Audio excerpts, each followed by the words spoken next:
साथियों, सप्रेम नमन। जो साधना पथ का स्वेच्छा से चयन करते हैं या किन्हीं भागवत प्रेरणाओं से इस पथ पर आगे प्रेरित होते हैं और उन प्रेरणाओं से धीरे धीरे इस पथ पर आगे बढ़ने का निर्णय लेते हैं, तो एक बात तो बड़ी स्पष्ट हो जाती है कि जो सांसारिक विषय हैं या जो सांसारिक आकर्षण हैं, उनकी तुलना में कोई एक अदृश्य आकर्षण, कोई एक अदृश्य सत्ता उस व्यक्ति को निरंतर आकर्षित कर रहे हैं। इस अस्तित्व के कुछ ऐसे सत्य जो कुछ अभी उसके सामने अनसुलझे हैं, कुछ ऐसे रहस्य जो अभी उसके लिए खोजे जाने बाकी है,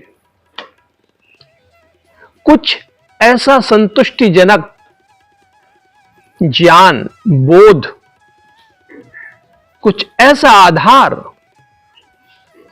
जो उसको निरंतर आकर्षित कर रहा है, जो संतुष्टि वो इस संसार के विषयों में नहीं देख पा रहा है।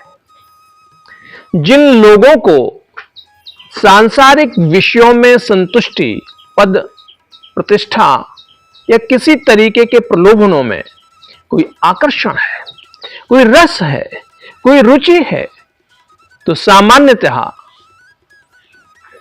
लोगों की गति उनकी दिशा में होती है। जो लोग संसार के इन विषयों में रस अनुभव नहीं करते, आकर्षण अनुभव नहीं करते, या करते भी हैं तो कम करते हैं, एक बार वो उस विषय की तरफ आकृष्ट होते हैं और तुरंत कोई पीड़ा होती है तो उससे मुक्त हो जाते हैं।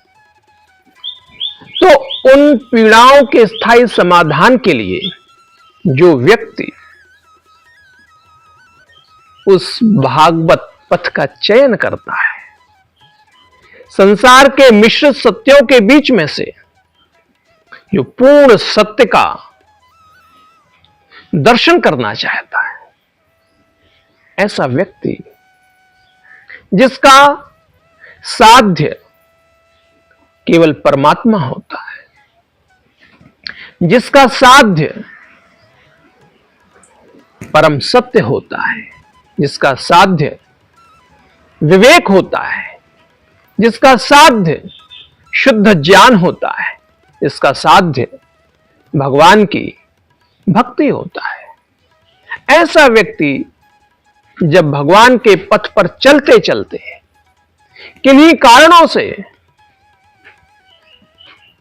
यदि संसार के लोगों से आकर्षित हो जाता है या उनसे अपनी तुलना करने लगता है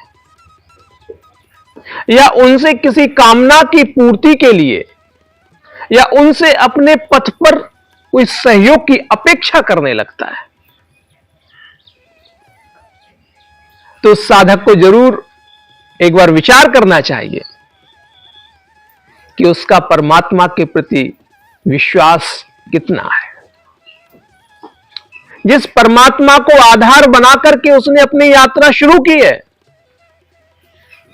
जिस सत्य की साधना के लिए उसने अपनी यात्रा शुरू की है, तो उस पथ पर सांसारिक लोगों का यदि व्यक्ति सहयोग ले रहा है, सांसारिक व्यक्तियों से यदि अपेक्षा कर रहा है, तो उसे जरूर विचार करना चाहिए कि जिस पथ का उसने चयन किया है उसके प्रति उसका समर्पण कितना है, परमात्मा के प्रति भक्ति कितनी है और परमात्मा के प्रति विश्वास कितना है।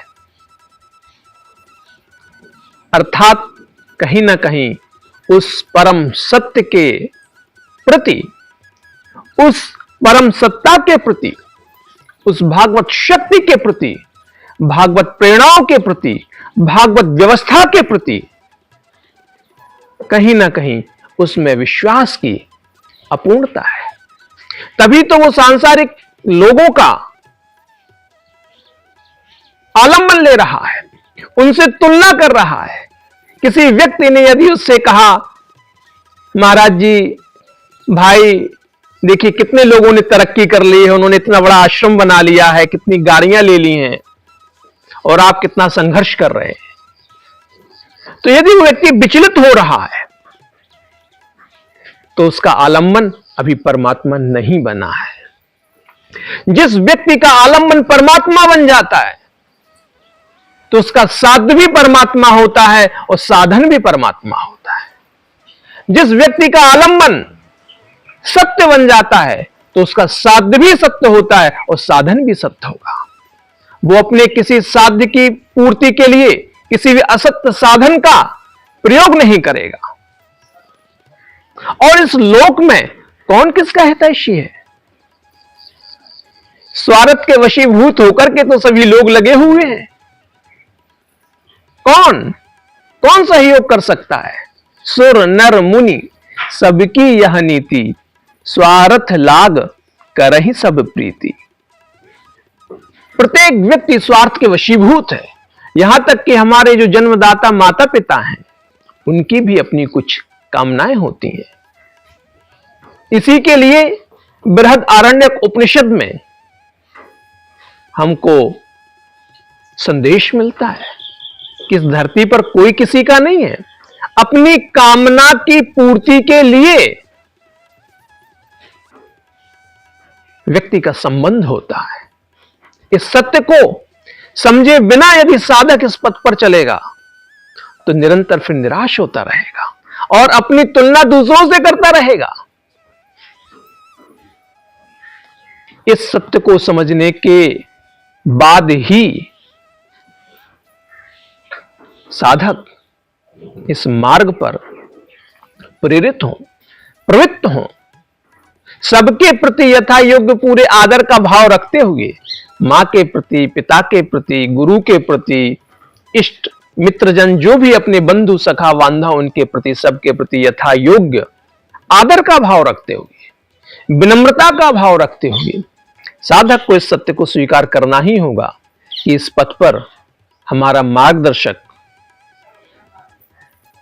हमारे पथ का साथी वो परमात्मा ही है, इसके अलावा कोई नहीं है। परमात्मा और परमात्मा के जो भक्त होते हैं, जो सेवक होते हैं, दास होते हैं, इनके अलावा इस संसार में कोई भी निस्वार्थ सेवा नहीं कर सकता है। प्रत्येक व्यक्ति का कोई ना कोई स्वार्थ छिपा रहता है आपके सहयोग। लोक में हम देखते भी हैं, यदि कोई संस्था आपको आश्रय दे रही है, कुछ सहयोग कर रही है, तो उसके पीछे उसकी कामना छुपी हुई है। अपनी कामना की पूर्ति के लिए वह तैयार कर रहा है।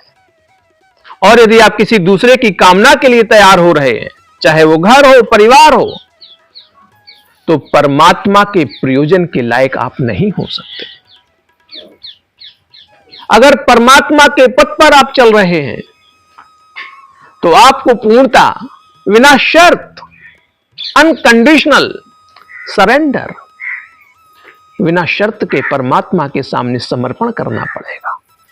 कंप्लीट सरेंडर करना पड़ेगा, पूर्ण समर्पण करना पड़ेगा। आपको अपने हृदय का दान देना पड़ेगा। जब आप अपना हृदय, अपना अंतःकरण, अपना मन पूर्णता उस अस्तित्व के सामने समर्पित कर देते हैं, तो वो अस्तित्व आपको माध्यम बनाकर, आपको यंत्र बनाकर सारे भागवतिक प्रयोजन पूरा करने लगता है। तो जो भी परमात्मा के पथ पर चलने वाले साधक भाई हैं, तो वे परमात्मा के पथ पर परमात्मा को ही अपना साथी माने।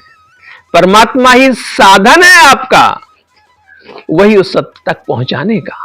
एक अकिंचन भाव से, एक समर्पण के भाव से, उसके प्रति समर्पित होकर के यदि हम आगे बढ़ेंगे तो निश्चित रूप से परमात्मा के उस भागवत संकल्प के हम सभी यंत्र बन सकते हैं, उसके सहयोगी बन सकते हैं, उसकी अभिव्यक्ति का माध्यम बन सकते हैं।